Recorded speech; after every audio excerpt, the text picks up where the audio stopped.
So, a little over a week ago, I made a video about what I thought the ranking system should be like in Splatoon 3. And in the following 3 days, Nintendo announced and streamed a Splatoon 3 Direct that showed the ranking system. But that doesn't mean my video is completely obsolete, as there are still some things we don't know and some changes that could potentially be made in post-launch updates. Still, I definitely thought it would be best for me to make a follow-up video to talk about what changes Nintendo did make and if I'm happy with the new system. Let's talk about it. In my last video about Ranked, I identified issues with predictability, progression, and personal improvement. I'm going to judge the Splatoon 3 system with these criteria in mind too, but first let's talk about what the new system actually is. Ranked was touched on slightly in the Direct, but most of the information we'll be talking about today comes from the official Splatoon 3 website, which I'll link in the description. To get started, Ranked battles are now called Anarchy Battles, and there are a couple different ways to play them. Anarchy Battle Series seems to be the main new way to play solo queue. To play a game, you actually have to spend some of your rank points, and instead of playing one game at a time, you will now play a set of matches called a series. The series continues until you have won 5 matches or lost 3 matches, and only then does the game give or take away rank points. As you rank up, it will cost more points to play a series, but the rewards will also be much greater.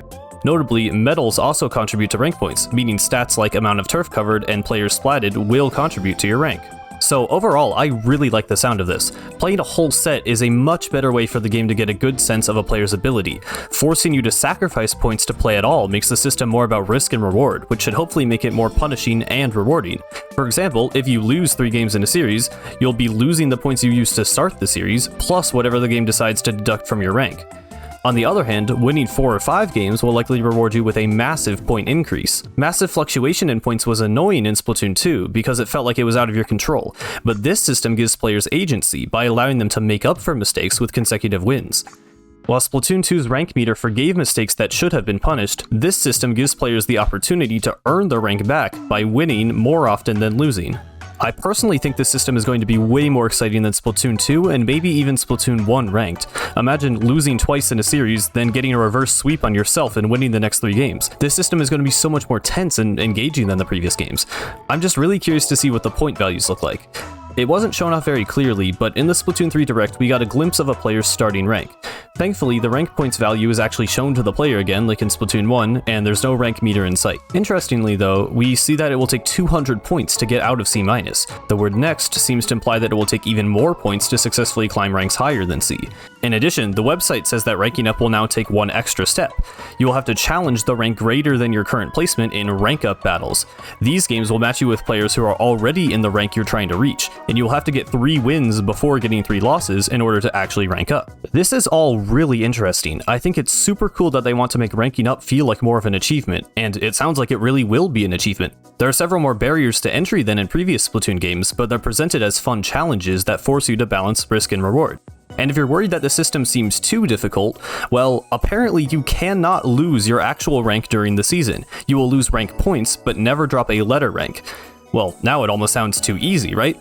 Well, not exactly. I said you can't lose your rank during the season, but as it turns out, every player will drop 2 ranks at the end of every 3-month season. This is probably going to end up being the most controversial change of Splatoon 3's rank system. There are a lot of players in Splatoon 2 who pretty much got XRank once and then dipped, and losing rank seems to be a major cause of stress and dismay across the community. But honestly, I think this is exactly what Splatoon's ranking system needed. Rank decay not only gives players a reason to come back every few months to play the game and keep their skills sharp, but it also makes ranking down less personal. Now, ranking down isn't a punishment for failure, it's just a way to check the rank system against itself and reevaluate players to make sure they're where they're supposed to be. In my last video, I made the case that the rank meter forces players to grind for a long amount of time more than it actually forces them to improve at the game. But in Splatoon 3, players don't have a lot of time. All you get is 3 months.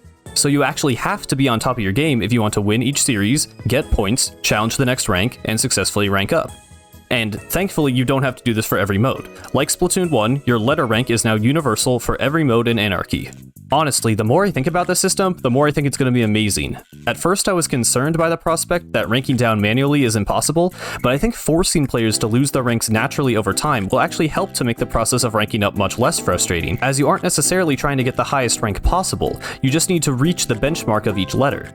This system clearly presents a goal for players every season, providing safety net checkpoints while still effectively preventing players who don't deserve higher ranks from maintaining them.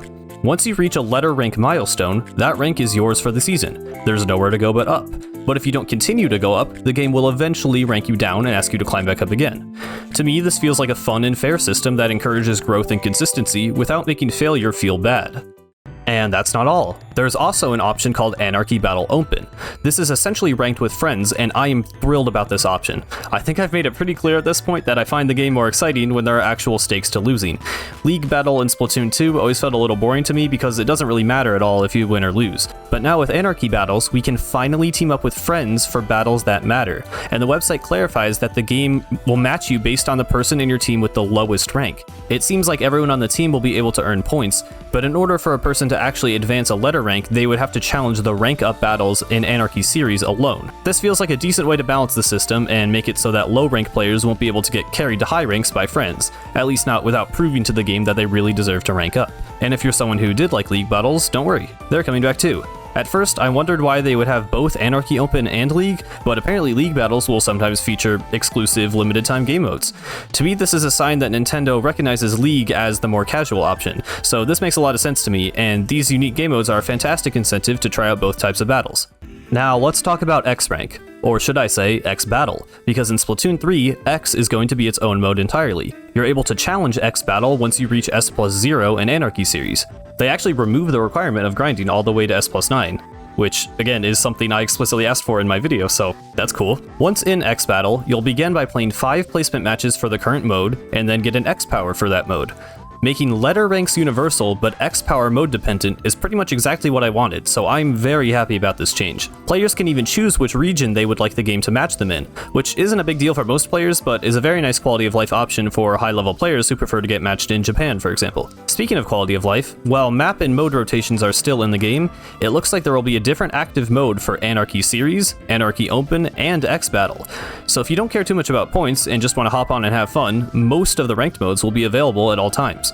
Making XRank its own mode seems strange to me at first, but I actually think it's pretty smart to provide players with this option. I think what happened here is that Nintendo identified 2 different types of players who enjoy ranked. Those who simply have more fun in the ranked game modes than Turf War, and those who really want to grind the game and get to the top. I think Anarchy S Plus and X Battle will basically be the for fun versus for glory of Splatoon. Personally, assuming I reach X Battle, I'm sure I'll play plenty of it, but I may find that I actually enjoy myself more in the less extreme Anarchy S Plus. Either way, it's pretty nice that we don't have to play in the highest rank even if we get it. So that's it, there's the new rank system. How do they do? Well, it's a bit difficult to judge predictability before we know how many points you actually lose and gain, but I would assume the series system is more consistent simply because it uses a larger sample size of games to rate your performance.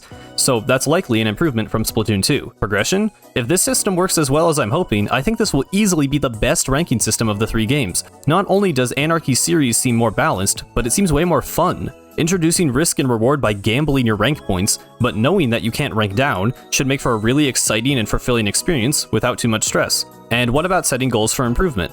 Well, that one's easy. Every season is a new chance to grow. Can you reach a higher rank than you did last season? Can you reach it faster? How often do you win or lose a series? What medals are you getting at the end of your matches? There is so much more feedback and criteria that players can use to better understand the way the game is judging their play. These are things that feel like flashy rewards to casual players while serving as useful tools for people looking to grow. I honestly think they did a fantastic job incorporating a lot of fun and exciting elements into a system that previously felt bland and aimless. Splatoon 3's Anarchy Battle system provides players with options, gives them the agency to come back from failure, and presents very clear goals for improvement. I'm honestly kind of blown away. This may not be the exact system I predicted, but it seems to solve so many of the problems I had with the previous game. It's hard to say for sure how much we'll actually like this system once it becomes the norm, but honestly, I think Anarchy Battles are going to be seen as one of the greatest improvements Splatoon 3 made from its predecessors. What do you guys think? Does this system balance punishing point losses with lenient letter ranks? Or does it seem too easy? Too hard? Let me know. Either way, you can follow my Twitch for streams and my Twitter for art, but with that, this has been Cosmic. Farewell.